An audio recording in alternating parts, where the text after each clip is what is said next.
This is the part 2 of code reusability. Uh, every language, not only C++, either C, C++, or Java, Python, whatever it may be, all the languages, they follow the sequential flow of execution. So what is the meaning of sequential flow of execution? In the sequential flow of execution, so the processor executes the first statement in the function, then followed by the second one. So after completion of the second one, it takes the third one. So like that, every program start the execution at statement 1 and it execute last step at the end of the program. Between what are the statements we have from first statement and under the last statement, all those will be executed without skipping. So this is called sequential flow of execution. For example, I am writing a small program in C++ hash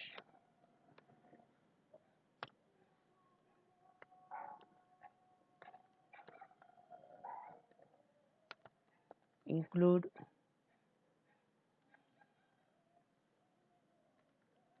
iostream.h.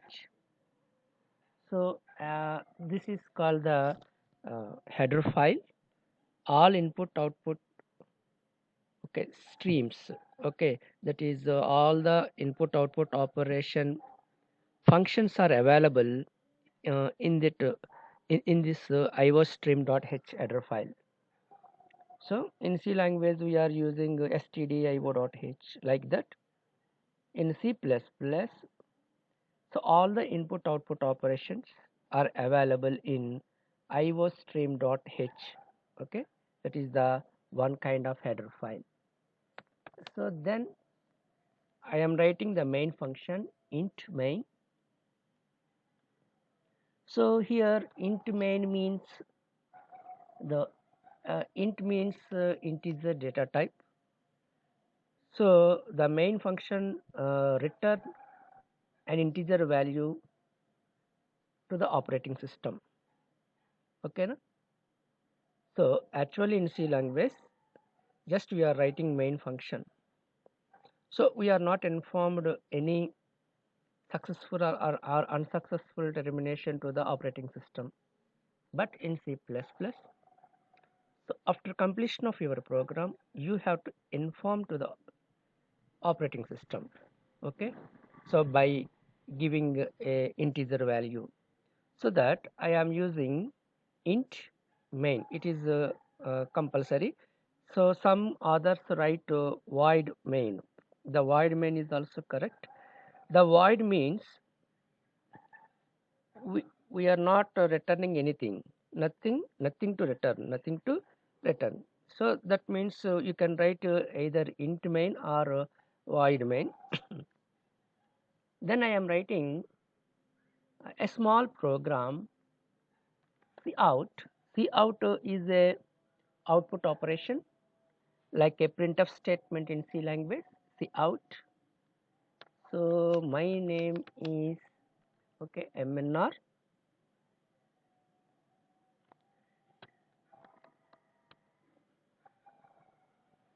cout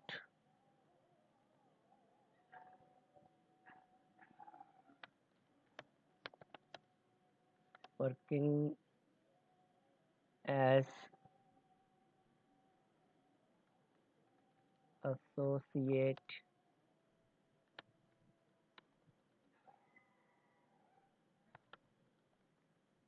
professor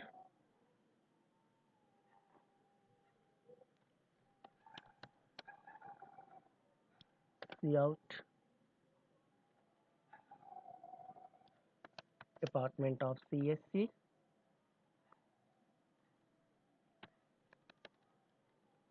cout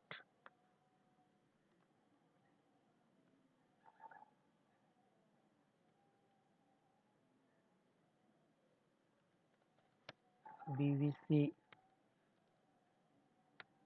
College of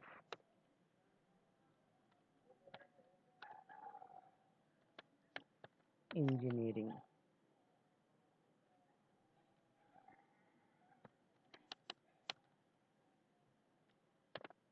See out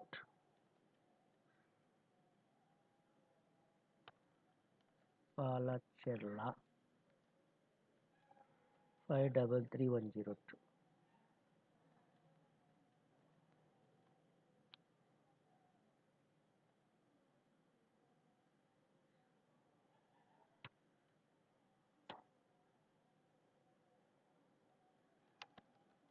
So at the end, already I told you have to return one integer value to the operating system for successful execution. I am return 1. So this is a basic C++ program. This program display the personal information of a person. So why I am writing this program? So how this program will execute? So in this program, the first statement in C or C++, the processor always starts the execution from main function, so that the execution starts from this statement. First executes, okay, my name is MNR. This is the first statement to be executed. After that, it will execute this statement. This is second statement. Okay, it will print working as associate professor. After that, it print department of CSC. Next, it will take, okay, BVC College of Engineering, and the address, that is Palachella 533102. Here, this is called the sequential flow of execution. So, what I am saying here, in sequential flow of execution, every statement to be executed without any skipping, Here, no statement is skipped. Here, no statement is skipped. All 5 statements are executed.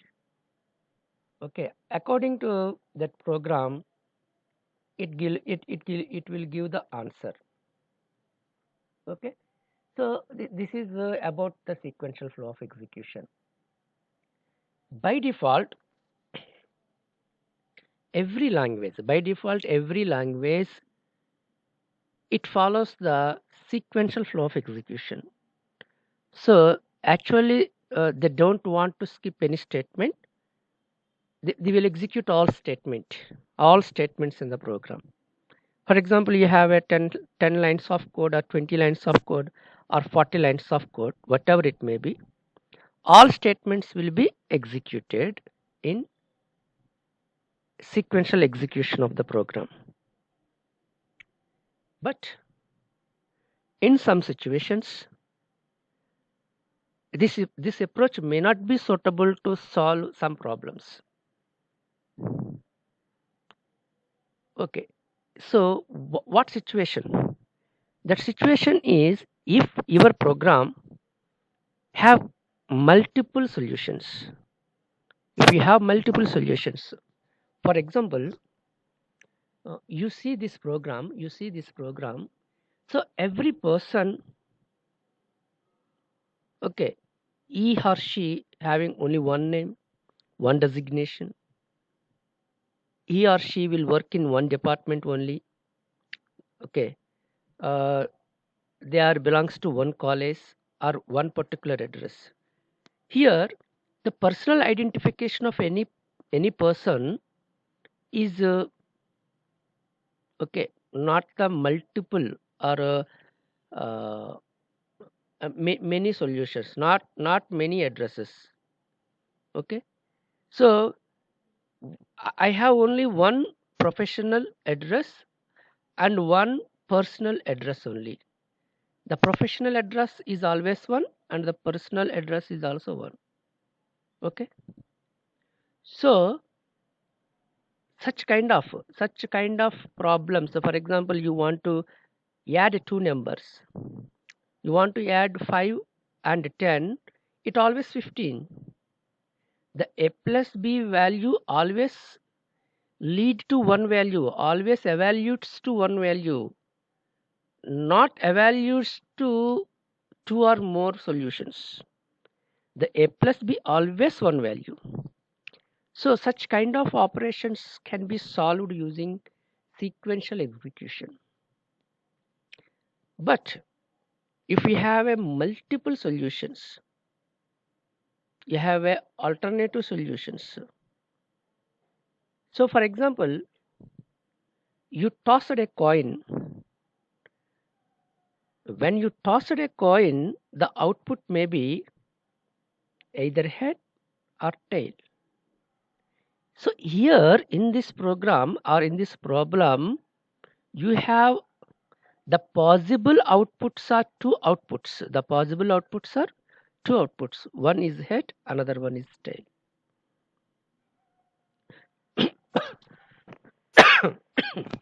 You can also assume another example like the biggest of two numbers. In the biggest of two numbers, the output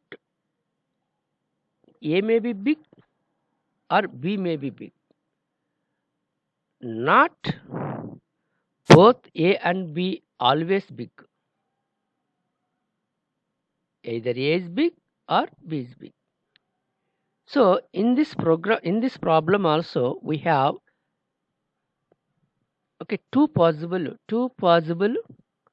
outputs, but the program always gives only one output from possible outputs. The program never give A is always big or B is always big. If the program gives A is big, it will skip B is big. If the program gives B is big, it skip A is big. So such kind of situations we have to face.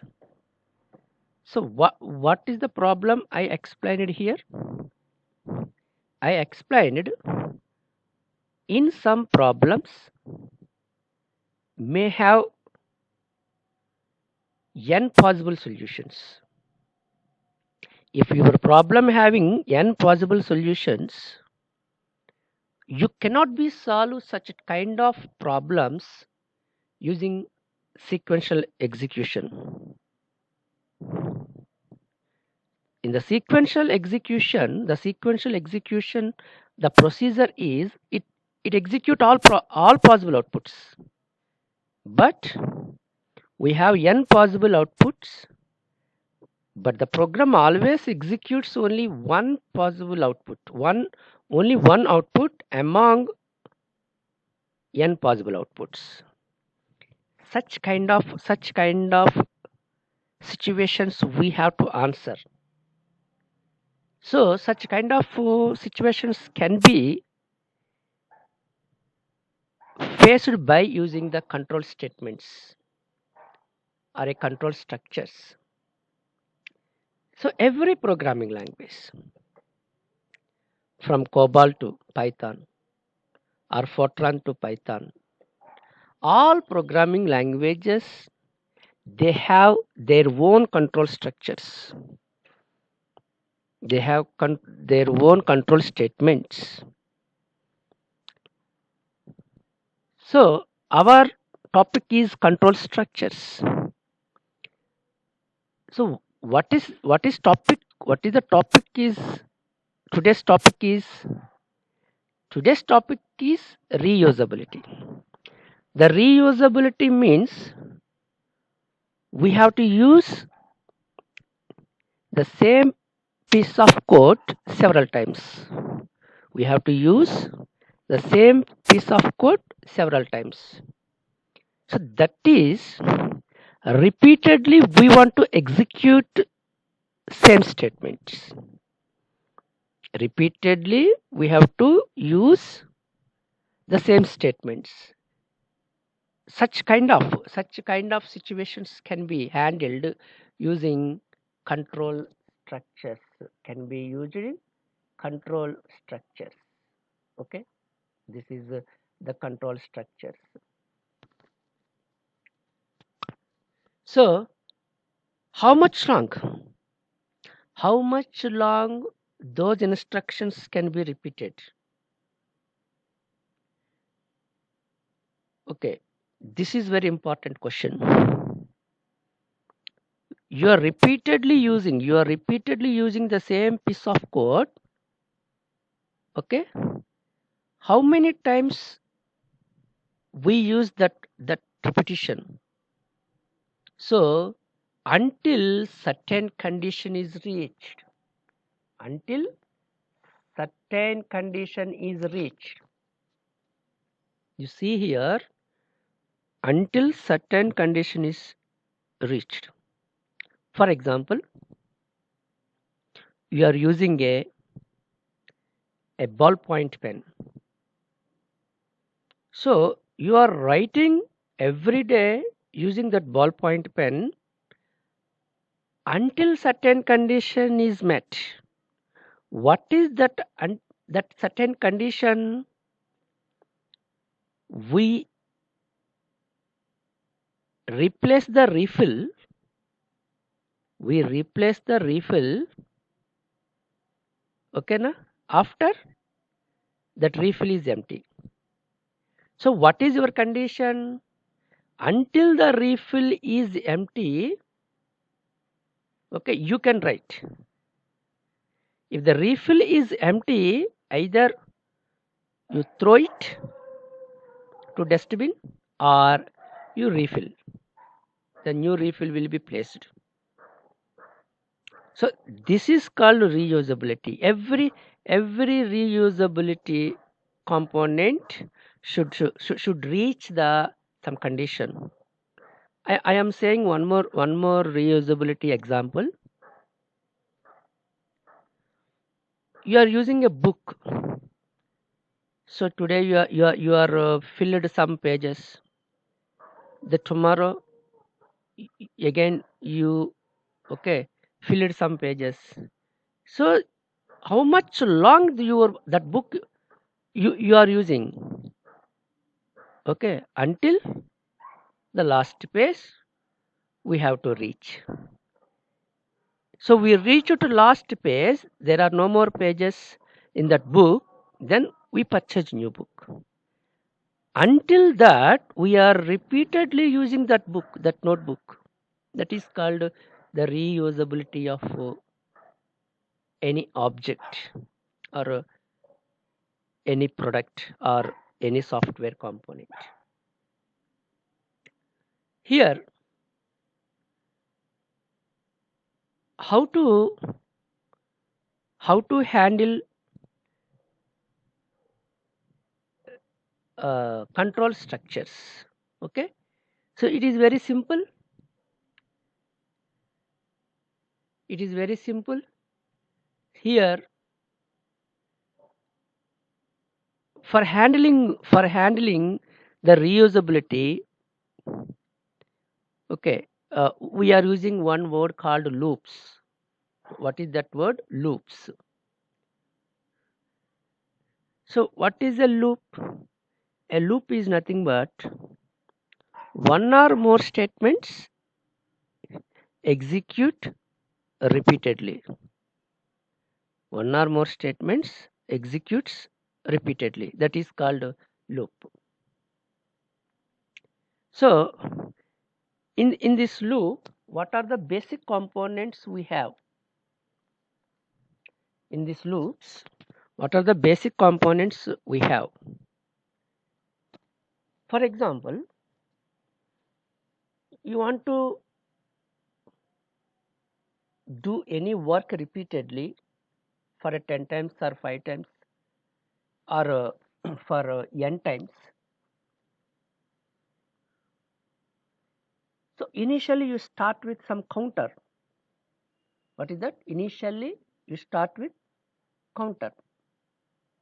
So I am talking about basic elements. basic elements of loops. What are the elements we have for handling loops? This is very important. So for handling loops, the first you have to consider counter or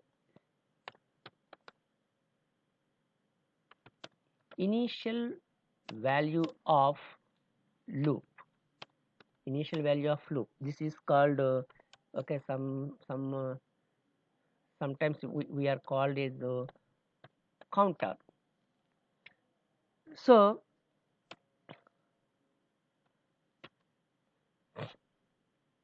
for every loop, okay, na? For every repetition of work, first you have to understood what is the counter. That is from where we start. What is the initial value of that work? I am giving one example. I asked you to bring 5 pence. To bring 5 pence. So what is your work? To bring 5 pence. So there are lot of pens, okay, on the table. So what you are doing? First you take the first pen and you are counting 1. Then you take the second pen, 2, 3, 4, 5, like that. After the 5 pens are reached, you will stop the picking of pens. So you clearly observe what is the scenario you had followed. First, initially you started with a number. This is the first pen. After that, this is the second pen. After that, third pen, fourth pen, fifth pen. So that is counting. That counter we need. So that in the loops, what is the first point we have to consider? You have to consider what is the initial value. Then the second one is you have to identify final value of your loop. Final value of your loop. Definitely we have to know where we stop. Definitely we have to know where we stop. So in the previous example, I asked to bring 5 pence. One is your initial value, and you have to stop at 5. The 5 is final value. So for handling loops, in loops, first you have to know what is the final value, what is the initial value, and what is the final value. Then third one, you have to identify condition. You have to identify condition. So why we consider a condition? Why we use condition? Here in the previous slide, what I am saying here, you have to repeatedly use the same software code until certain condition is reached. Until certain condition is reached. So that you have to know that condition. You have to know that condition. Again, you remember the previous example. What I am saying, to bring 5 pens, first you selected one pen. After that, again you selected second pen. Why you are selected second pen? In your mind is performed a condition. Okay, what is that condition? This is the second pen I am taking. but okay, I need to take 5 pence. This is second pen, so that the 2 is less than or equals to 5, so that I can take second pen. After second pen, again your mind is performed some condition. This is the third pen. The third pen is less than or equals to the fifth count, so that again I have a choice to take. That after that, the fourth pen. The fourth pen is less than, okay, the fifth count, so that the fourth count is less than fifth count, so that you take the fourth pen. Then coming to fifth pen, the fifth pen is less than or equals to fifth pen, so the both counts are same. You can also take it.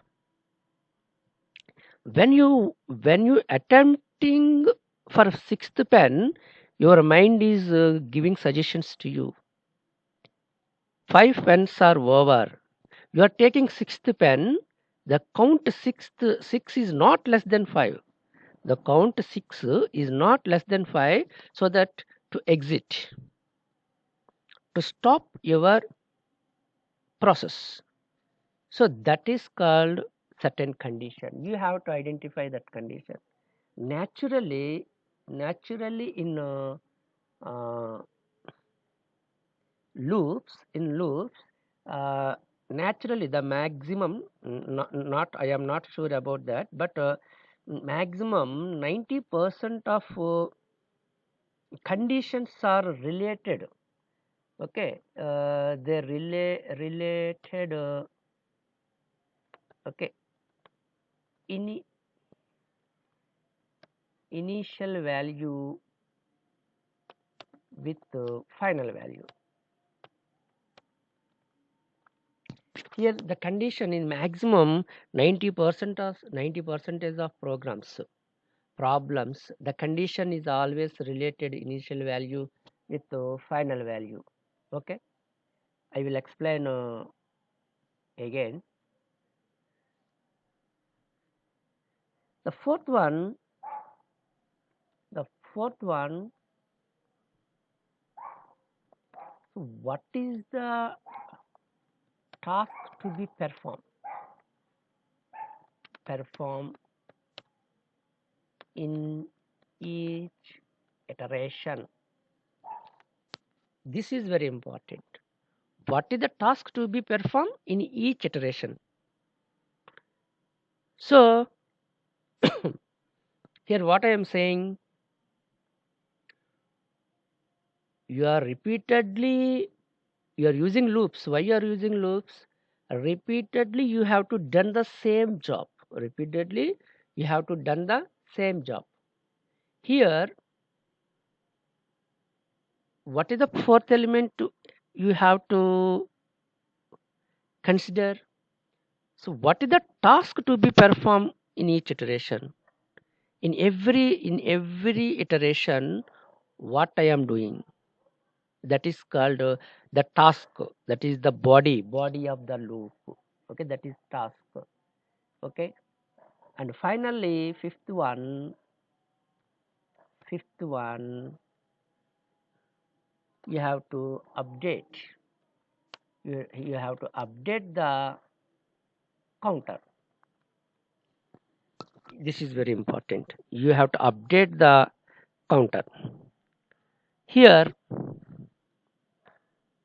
counter update means, in the previous example, to bring you 5 pence, the initial counter is 1. After picking the first pen, the counter is increased to 2. After that, the counter is increased to 3. After that, the counter is increased to 4. After that, the counter is increased to 5. After that, the counter is increased to 6. In every iteration, we should consider the counter updates. In the next slides, I can explain in detail about the counter updation. The counter update, either updated in incremental manner or a decremental manner. That is depending on your initial value and your problem. The counter update not means to always incremental manner. The counter update means either it is a incremental manner or a decremental manner. The counter may be incremented, the counter may be decremented. It should be depended on your problem. Okay, or that can be depended on your initial value and final value. That can be explained in detail. Okay, so this is about the loop elements. Okay, here what is the loop execution? How this loop will be executed? Okay, you see here, just you see these points. How the loop, sorry,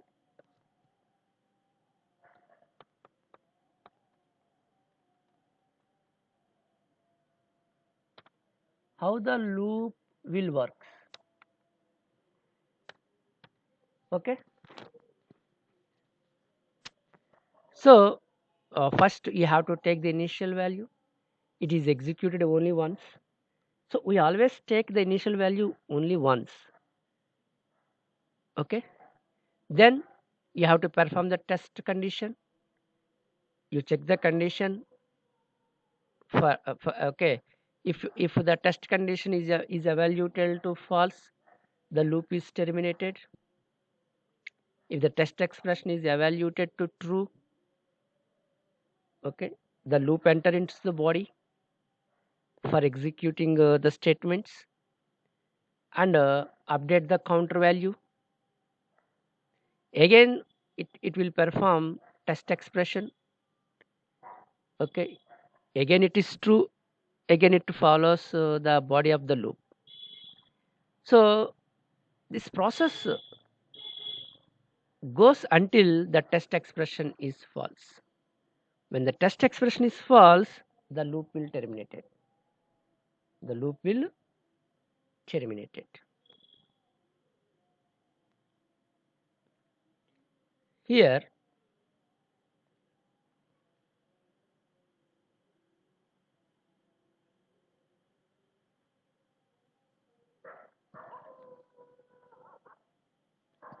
here how the loop will execute. Please please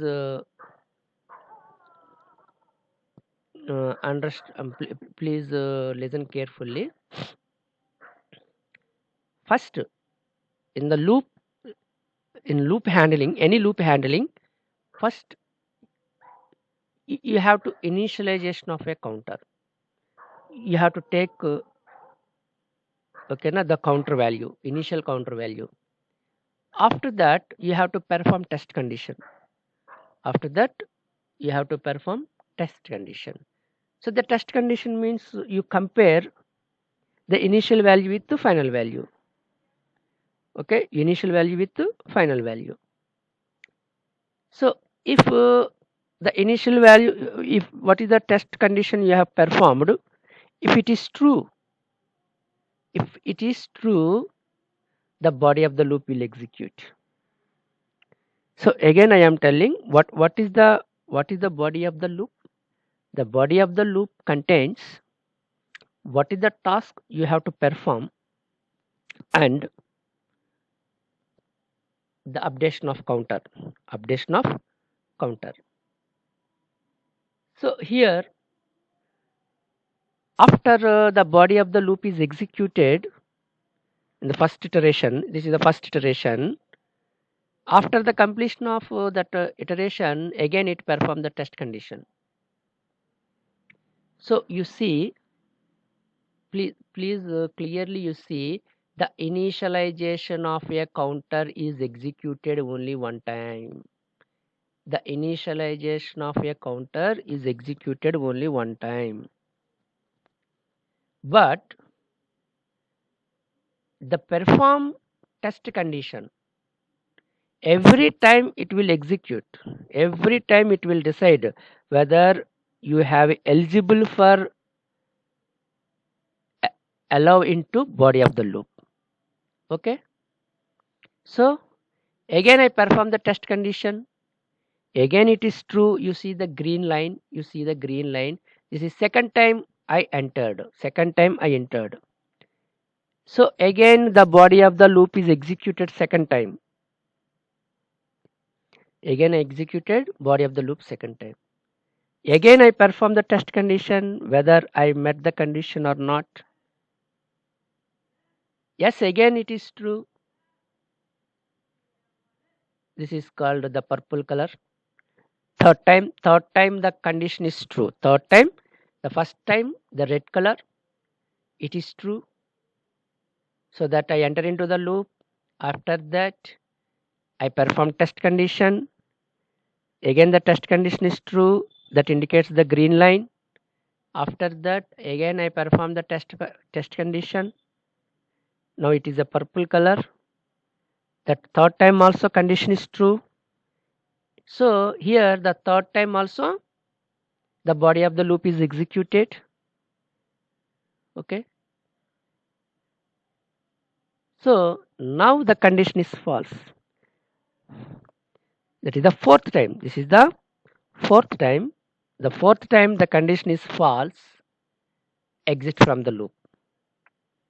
Exit from the loop. So what we observed here, the initialization of a counter is always executed only one time. The test condition, okay, if for example, how many times the test condition will execute? For example, you have n iterations. You have n iterations. The test condition for first n iterations it is always true. The n plus 1 iteration it is false. Okay. First n iterations it is true. N plus 1 iteration is false. I can explain. So again the same example. You have to bring, you bring 5 pens. Initially your mind start with 1. What is your counter value? 1. You perform the test condition. Just I am taking pen 1. What is my target? 5 pens have to pick. So 1 is less than or equals to 5. 1 is less than or equals to 5. Yes. So that I am taking the next pen and the counter is updated. Now the counter is 2. Okay. Again I perform the test condition. 2 is less than or equals to 5. Yes. Again I allow into the body. Now I am taking third pen. 3 is less than or equals to 5. Yes. I am taking the third pen. Okay. Now it is 4. The 4 less than or equals to 5. Yes. I am taking the fourth pen. Now the updation is 5. The 5 less than or equals to 5. Yes. I am taking the fifth pen. And the counter is reached to 6. 6. Okay. Now my counter is 6. Okay. So that the 6 is less than or equals to 5 condition false. So the loop will be executed. So I want to 5 pens to pick. 5 times the loop is the condition is true. The 6th time it is false. And the body of the loop, how many times the body of the loop will execute? The body of the loop is also execute n times. The body of the loop also execute n times. Okay. So this is about the loops concepts. This is very all these points we covered in the previous slide. So you have to identify infinite times of infinite times execution of loop. This is very important. Okay.